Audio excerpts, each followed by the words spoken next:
महोदय, माझा जिल्हा आणि त्या जिल्ह्यातलं एक जे प्रकरण घडलेलं आहे ते अतिशय भयानक प्रकरण घडलेलं आहे। अतिशय क्षुल्लक कारणावरून, हे क्षुल्लक कारण नाही। अध्यक्ष महोदय, जी आहुदा कंपनी आहे, या कंपनीच्या अधिकाऱ्यांनी स्टेटमेंट केलंय 2 महिन्यापूर्वी त्यांना एका तालुक्यात बोलावून घेण्यात आलं होतं आणि तिथं सांगितलं होतं, मागितले होते 2 कोटी रुपये आणि त्या 2 कोटी रुपयामधले काही मला वाटतं जो आवश्यक निधी होता तो 2 महिन्यापूर्वी दिला होता, पण उरलेला आवश्यक निधी जो आहे तो मागण्यासाठी शुक्रवारी विष्णू चाटे हे राष्ट्रवादी काँग्रेस पक्षाचे तालुक्याचे अध्यक्ष यांनी हे जे मुलं आहेत सुदर्शन घुले व इतर 5 हे मस्साजोगच्या त्या आहुदा कंपनीच्या आवादा कंपनीच्या गेटवरती पाठवले। गेटवरती पाठवल्याच्या नंतर ते दलित समाजाचा मुलगा होता वॉचमन, त्याला त्यांनी मारहाण केली। मारहाण केल्याच्या नंतर 5 मिनिटाच्या अंतरावर स्टँडवरती संतोष देशमुख हे सरपंच होते, त्या वॉचमननी सरपंचाला फोन केला, सरपंच साहेब इथं काहीतरी लोक आलेले आहेत आणि त्यांनी मला मारहाण केली। आता गावातल्या लेकराला मारहाण केलं म्हणल्यावर हा सरपंच पळत पळत तिथे गेला। अध्यक्ष महोदय, एकदा आमदार होणं सोपं आहे, 2दा आमदार होणं सोपं आहे, 3दा आमदार होणं सोपं आहे। आता या सभागृहामध्ये कालिदास कोळंबकर साहेब मला वाटतं 9 वेळा आलेत, आदरणीय गणपत आबा देशमुख हे 11 वेळा या सभागृहामध्ये आले, 9 वेळा इथं आले। यावेळेस बाळासाहेब थोरात पराभूत झाले, परंतु मला वाटतं त्यांची सुद्धा टर्म ही बऱ्यापैकी मोठी होती। अजितदादा 90चे आहेत आणि या राज्याचे मुख्यमंत्री 99 पासून या सभागृहामध्ये आहे। अध्यक्ष महोदय, गावचा सरपंच होणं फार अवघड गोष्ट आहे।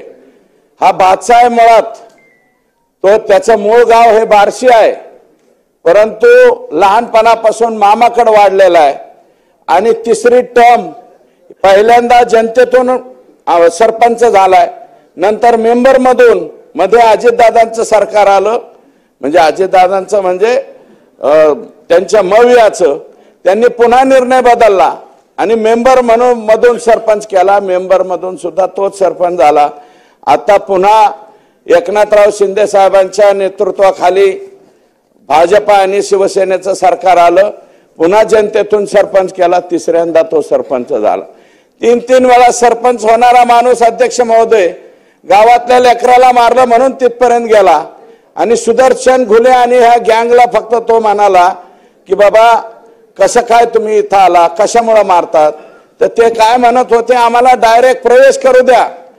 मस्साजोग गावाचे 11 मुलं वॉचमन म्हणून तिथं काम करतात, त्यापैकी 4 मुलं होते, ते म्हणले आतल्या साहेबाला आम्ही फोन करतो आणि त्यांनी जर तुम्हाला येऊ द्या म्हणलं तर आम्ही लगेच सोडतो। आतमध्ये इंटरकॉम वरती बोलायला तो पोरगा गेलाय, तरी सुद्धा म्हणले हे इंटरकॉम वाल्या काय नको इकडे, त्याला झोडायला सुरुवात केली। ते फक्त अडवायला सरपंच आला आणि सरपंच म्हणला हे बाबा इथं मारामाऱ्या करू नका, मारामाऱ्या करू नका म्हणल्याबरोबर त्याचा व्हिडिओ आहे अध्यक्ष महोदय, व्हायरल झालेला आहे। त्यांनी लगेच त्या घुलेनी लगेच त्या सरपंचाच्या तोंडात मारली। आता सरपंचाच्या तोंडात मारल्यावर त्या सरपंचाने सुद्धा उलटे 2 तोंडात मारल्या, विषय लगेच संपला। लगेच गावातले 4-2 लोक आले, म्हणले ए बाबा भांडणं करू नका, भांडणं।